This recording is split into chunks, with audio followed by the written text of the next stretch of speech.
रामपुर नामक एक गांव था। उसी गांव में सारे लोग मिलजुल कर रहते थे। उसी गांव की बाहर एक जंगल था।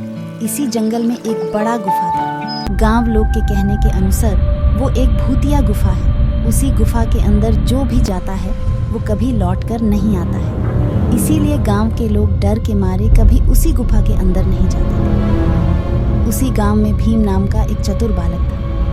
उसी समय उनके गांव में हर दिन किसी न किसी के घर में चोरी होता रहता था। एक दिन भीम अपने दोस्त के साथ खेलते हुए उसी जंगल में चला गया और कुछ समय बाद वो उसी गुफा के पास आ गया। भीम उसी गुफा के पास रुक गया। उसी समय भीम को गांव के लोगों का बात याद आया और सोचा, गुरुजी बोल रहे थे भूत नामक कोई चीज नहीं होता।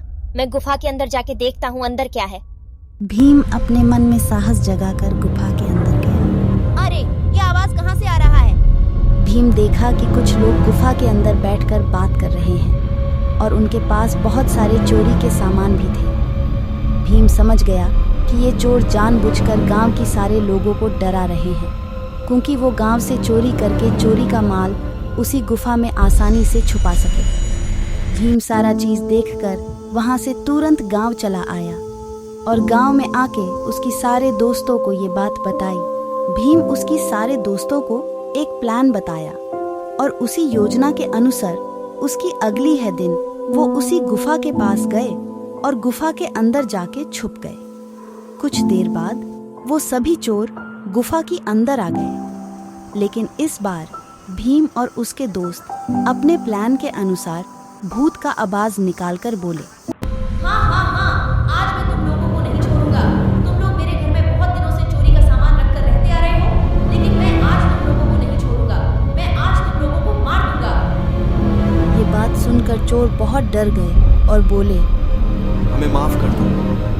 हम लोग और कभी तुम्हारे घर नहीं आएंगे। प्लीज हमको माफ कर दीजिए। मैं तुम लोगों को माफ कर दूंगा, लेकिन एक शर्त पर। क्या? जल्दी बोलिए, हम आपके सारे शर्त मानने को तैयार हैं।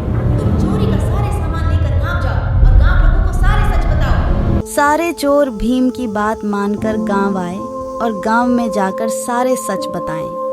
उसी समय भीम और उसके दोस्त वहां आए। भीम गांव के सारे लोगों को ये बात बताया और उनको कैसे पकड़ा वो भी बताया।